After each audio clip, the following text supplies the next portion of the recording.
নমস্কাৰ দোস্ত, আজি পুনৰ এটা নতুন বিষয়লৈ আহিছোঁ আৰু বিষয়টো হৈছে IPLৰ ইতিহাসত 6টা বলত 6 ৰান কোবোৱাৰ অধিকাৰী হ'ল অসমৰ সুসন্তান ৰিয়ান পৰাগ।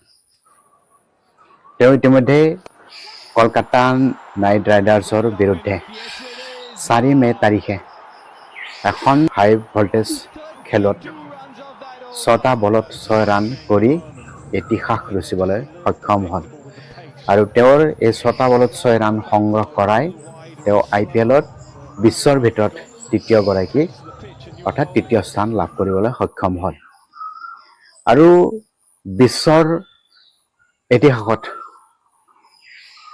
12গৰাকী 6টা বলত 6 ৰান কৰাৰ ভিতৰতো 12 নম্বৰ স্থানত আছে অসমৰ সুসন্তান ৰিয়ান পৰাগ।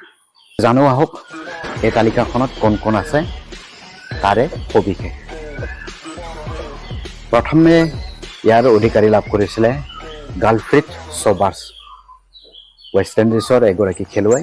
1968ত তেওঁ 6টা বলত 6 ৰান সংগ্ৰহ কৰি ইতিহাস ৰচিত হৈছে আৰু দ্বিতীয়তে আছে ৰবি শাস্ত্ৰী। 1985ত তেওঁ 6টা বলত 6 ৰান কৰি ইতিহাস ৰচিত হৈছে। তেওঁ ৰঞ্জিত ট্ৰফিত এই ৰেকৰ্ড গঢ়িবলৈ সক্ষম হৈছে আৰু তৃতীয়তে আছে সাউথ আফ্ৰিকাৰ হাৰ্চেল গ্ৰিভছ। 2007 চনত তেওঁ নেদাৰলেণ্ডৰ বিৰুদ্ধে এখন খেলত 6টা বলত 6 ৰান কৰি বিশ্বৰ ইতিহাস ৰচিবলৈ সক্ষম হৈছে। আনহাতে ভাৰতৰে এগৰাকী খেলুৱৈ যুৱৰাজ সিঙে 2007 চনত T20 ৱৰ্ল্ড কাপত ইংলেণ্ডৰ বিৰুদ্ধে হাই প্ৰফাইল মেটছখনত যুৱৰাজ সিঙে 6টা বলত 6 ৰান সংগ্ৰহ কৰি ইতিহাস ৰচিত হৈছে আৰু 5 নম্বৰত আছে ৰচি হোৱাইটলি।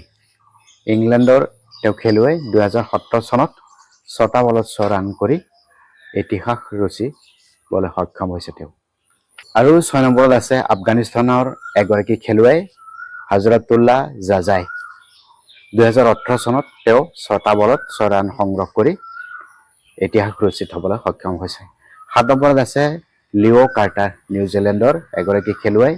2020 চনত তেওঁ 6টা বলত 6 ৰান সংগ্ৰহ কৰি ইতিহাস ৰচিত হৈছে আৰু 8 নম্বৰত আছে কেৰিয়ন পলাৰ্ড, ৱেষ্ট ইণ্ডিজৰ এগৰাকী খেলুৱৈ। 2021 চনত তেওঁ 6টা বলত 6 ৰান সংগ্ৰহ কৰিবলৈ সক্ষম হৈছে আৰু 9 নম্বৰত আছে জছকৰণ মালোত্ৰা, USA এগৰাকী খেলুৱৈ।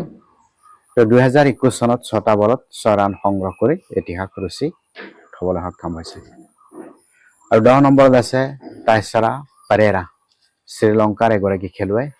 2021 চনত তেওঁ 6টা বলত 6 ৰান সংগ্ৰহ কৰি ইতিহাস ৰচিবলৈ সক্ষম হৈছে আৰু 11 নম্বৰত আছে দীপেন্দ্ৰ সিং আইৰা, নেপালৰ এগৰাকী খেলুৱৈ।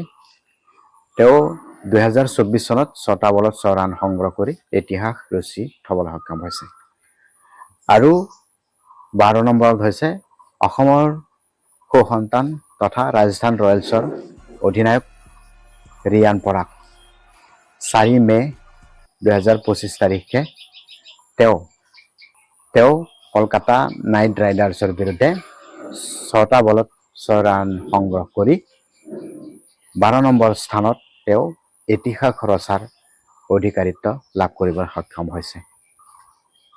তো এয়াই হৈছে ৰিয়ান পৰাগৰ বৰ্তমানৰ যি ইতিহাস। তেওঁ দুটাকৈ ইতিহাসৰ গৰাকী হ'ল অসমৰ সুসন্তান ৰিয়ান পৰাগ।